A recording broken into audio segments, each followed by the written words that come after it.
La sexualidad es parte consustancial del ser humano.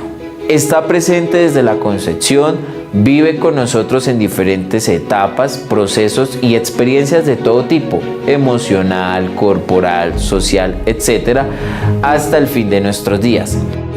Foro Nacional por la Libertad Económica contra los riesgos de la ideología socialista.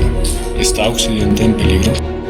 Acompáñenos en Bogotá, el 4 de abril del 2024, en el Teatro Crisanto Luque. Más información en institutoepoca.com.